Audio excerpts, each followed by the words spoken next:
Greetings and peace, everyone. Thank you so much for joining me this evening. Tonight, I have the honor and privilege of being joined by my brother Bashir Rahim, who is going to be doing an explanation over the discourses of Shaykh Abdul Al-Qadir Al-Jilani, rahmatullah alayhi, about the revelations of the unseen. And I believe we need this knowledge in today's chaotic world.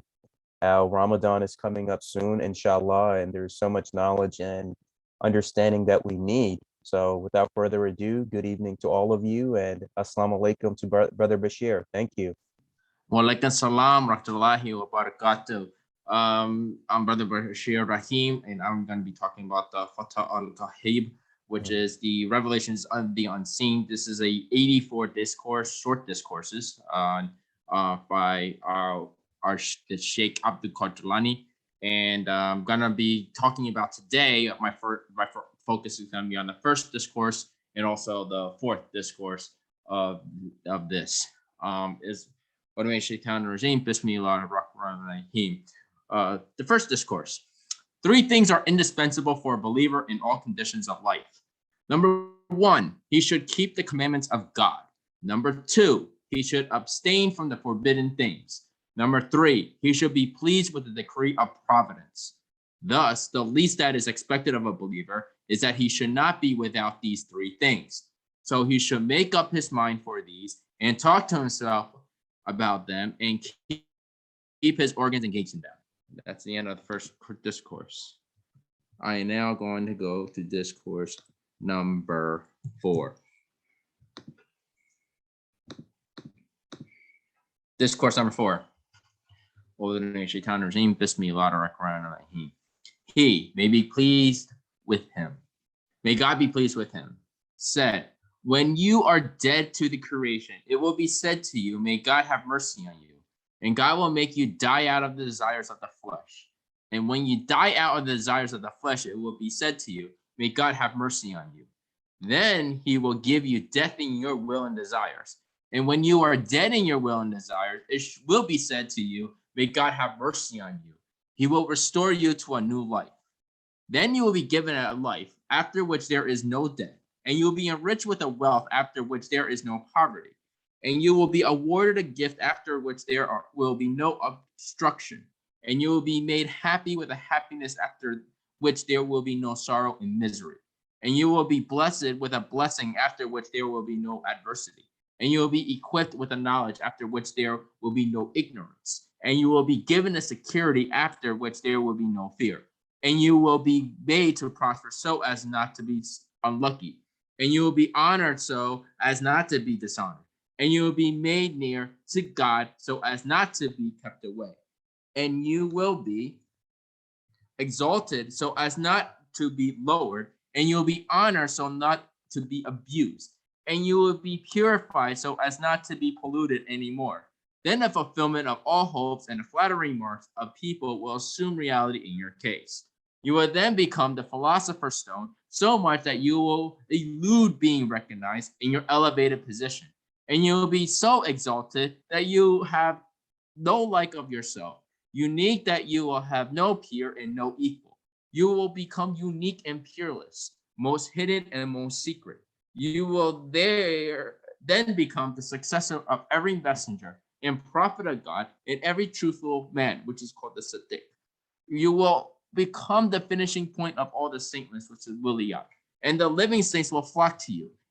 And through you will difficulties be solved, and through your prayers will the clouds rain and the fields yield harvest.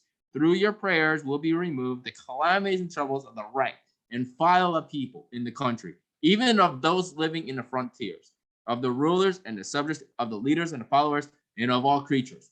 So you will be the police officer, so to speak, for cities and people. The people will traverse distances and hasten towards you, and they will bring gifts and offerings to render your service in every condition of life, by the permission of the creator of things. The tongues of people will, at the same time, be busy everywhere with applause and praise for you. And no two persons of faith will differ with regard to you. Oh, the best of those who live in populated areas and those who travel about. This is the grace of God, and God is the possessor of mighty grace. These two discourses are probably one of my favorite discourses to talk about. I'm going to go back to discourse number 1. Discourse number 1 is self-explanatory. I don't know how you can make it so simple. Number 1, he should keep the commandments of God. Follow the sunnah. Follow the way of the prophet, Muhammad sallallahu alaihi wasallam. That's what you need to do. He should keep the commandments of God. That's the commandments of God. The commandments were given, you follow. Simple. Number 2, he should abstain from the forbidden things. Well, stay away from things that are haram. Stay away from the things that you shouldn't be eating. Stay away from the people you should not be hanging out with. Stay away from all your own will and desire. That's the hard part. Your own will and desire, and have that desire to become be made for Allah.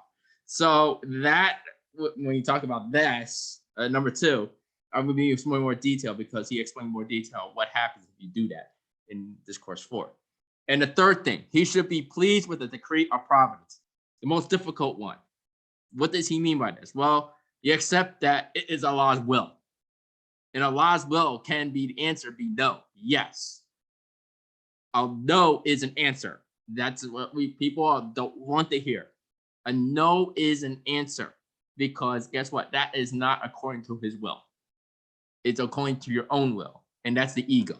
So we need to cut the ego out and saying that like it is Allah's will, therefore I give myself up to Allah and serve myself to Allah. So that's what we need to. These are the 3 things that are indispensable for any believer in all conditions of life. So this is very important about being a true Muslim to be, especially for Ramadan. This is during Ramadan, I think we need to focus on these 3 and how to improve better ourselves among these 3 behaviors of the indispensables. These are indispensable behaviors that we need to have coming up for Ramadan. Going into 4th discourse, here we go. My favorite. What happens? What are you talking about this? May God have mercy on you, and God will make you die out of desires of the flesh. And when you die out of the desires of the flesh, and make you say, may God have mercy on you. Die before you die, according to Baba Muhayyadi. You get rid of your lower self and go to the higher self. How do you get rid of your lower self? Get rid of your nafs. Fast. That's what Ramadan does, is fast. To control your nafs, you fast. You don't feed it. You make it starve to death. That's one thing that we have. Zikring, prayer, all these things are tools to help us control our own wills and desires and keep it in due bounds. We talk about we have this. We have this tool. We need to use these tools during Ramadan to ensure that we don't feed our own will and desire in the nafs, because we're supposed to be ourselves, be lifted and elevated. That's what it means to be killing the death of your will and desires. The death of my will and desires, I could say, was missing. I cannot explain what happened, but what the reward is amazing. What is the reward? Well, you'll become those who are humble will be exalted. You'll be the exalted one. That's what it is. You be the exalted one. Those who will be exalted, because you'll be given a life that which there is no death, and you'll be enriched with a wealth after which there is no poverty. You will never have poverty. You always will have rich where? In the upper threshold. That's important. Which is better? Rich here or rich up there? I'd rather have the riches of heaven. That's what we aim. That's what we strive for, is the riches of heaven. And you'll be awarded a gift after which there will be no obstruction. So you will receive rewards like no other that you cannot explain.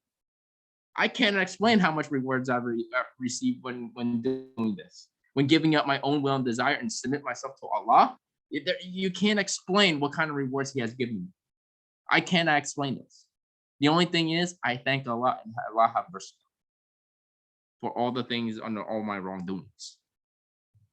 And then the last part, you will become the successor of every messenger and prophet of God and every truthful man.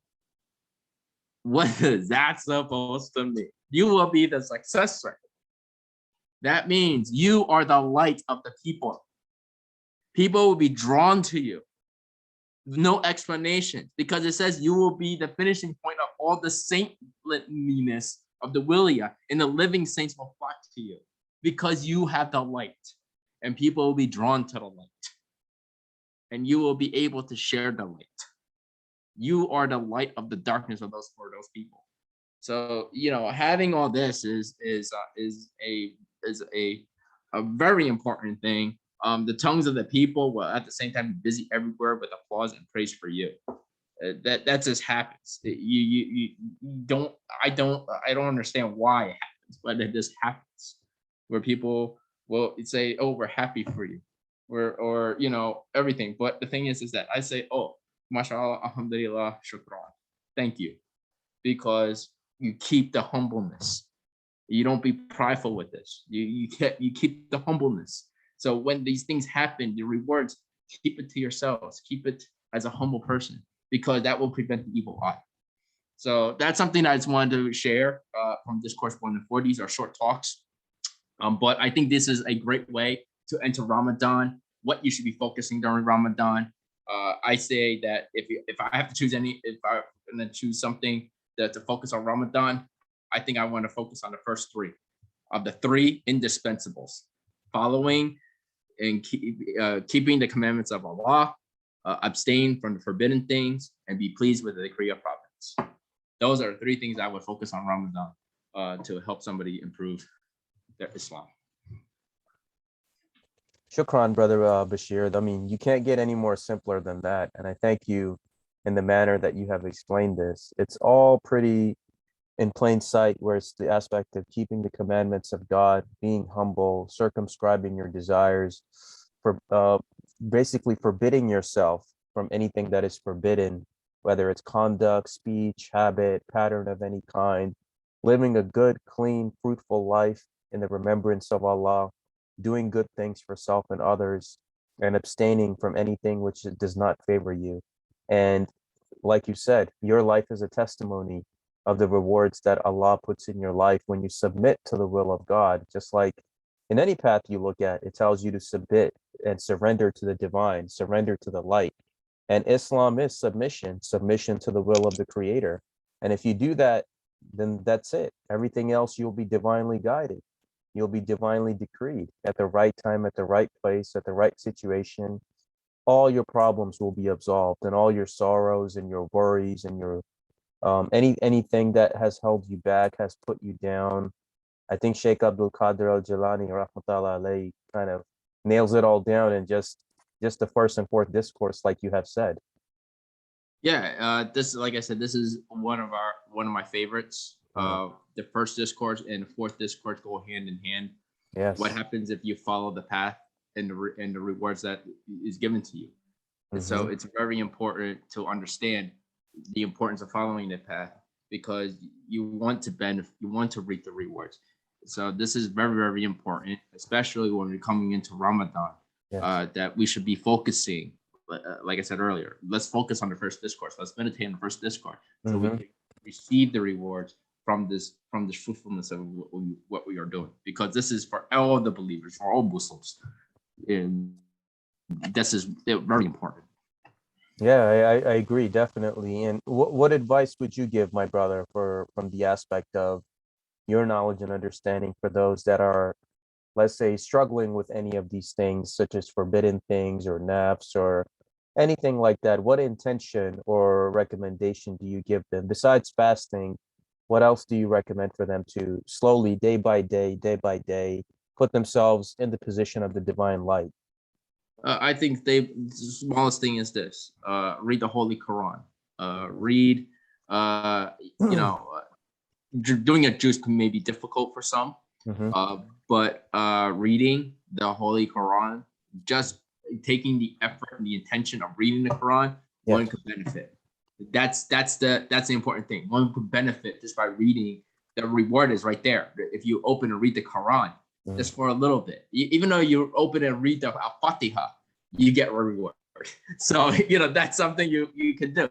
Or you read the last three surahs. Those are those are benefits. Those are the benefit. The little things, just the little things, could actually give you a little bit of reward. So try to change the aspects of one's life. Reading the Holy Quran is the most simple thing one can do. Start,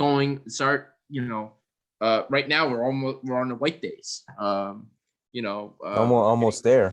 We're almost there. We're almost Yeah. halfway. We're almost halfway. We only less than half the month left to go to Ramadan. So why don't you start, eat less, start doing the habits less, Yes. and then to change, because once Ramadan starts, you'll be full force. Instead of like trying to rush in and do everything at once. No.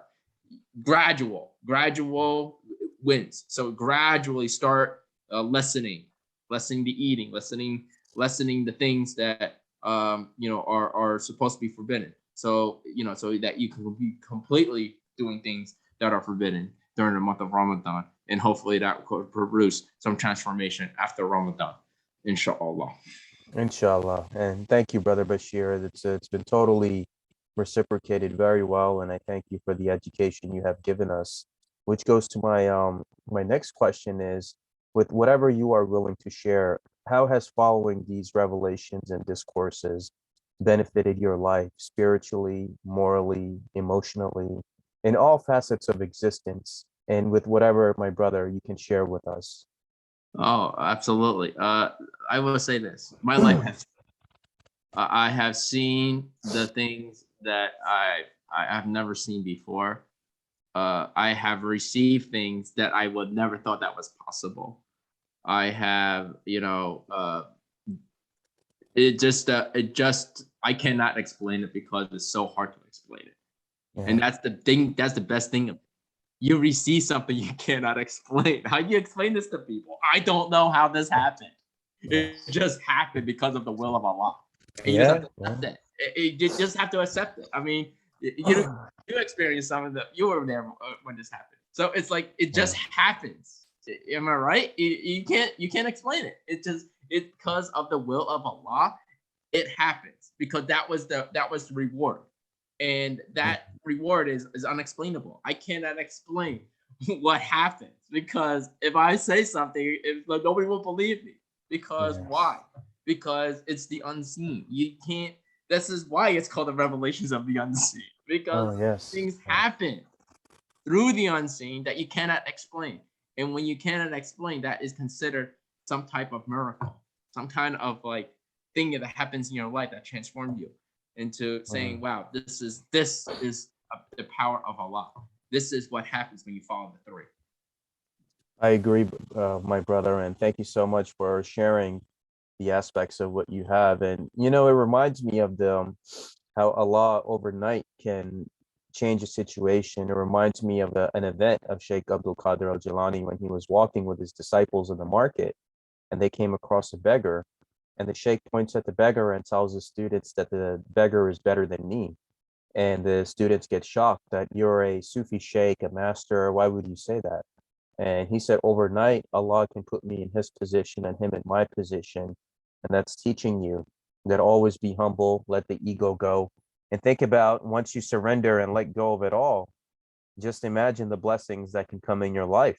I have several testimonies I can give you. Brother Bashir has several testimonies that he has witnessed and went through. So those that know, they know. And it's up to us, those that have received the light, to guide others to come from the darkness to the light. But it's at the same time, we're living in such a chaotic world, is that these teachings need to be reinforced. So day by day, we can teach people Allah's true love, true light, true unity, just like the Sheikh has and all of the great masters that have walked this earth. So, Brother Bashir, anything else you would like to share with the audience, and whatever else we can benefit going into Ramadan? No, I just want, like I said before, focus on the three indispensables of a believer. Because the first discourse, meditate on the first discourse, and you reap the benefits. That's all you have to do for during Ramadan. Meditate on it for 30 days. Follow the commandments of Allah. Abstaining from the forbidden things, and be pleased with what Allah has given you. Don't ask for more. Don't ask for less. Be humble. Yes. And inshallah, I think next time when we talk, I will explain to you what it means to not ask for more and not ask for less. That he wrote a discourse about that. So that's a note. That's a nice fellow topic to talk next time, inshallah. All right, inshallah. So that concludes our first episode that we're doing on the discourses of Shaykh Abdul Qadir Al-Jilani, rahmatullah alayh. I thank Brother Bashir for always giving us his time and his knowledge and light. Thank you so much, my brother. And please, any closing thoughts for the audience before we conclude for part 2? No, I just wanted to say I hope everyone is blessed and keep the faith, follow Allah, and avoid things that are harmful. And that's what I asked, and that may Allah continue to bless all those who are listening, and may Allah continue to guide for all those who are struggling, and also who are listening, and have mercy upon all the deeds that they have done wrong, all the deeds I have done wrong, all the deeds you have done wrong, and have mercy on us for all the things that we have committed willingly, unknowingly, and knowingly and unknowingly. Ameen, my brother. So with that, assalamu alaikum and greetings to everyone. And inshallah, until part 2. Thank you.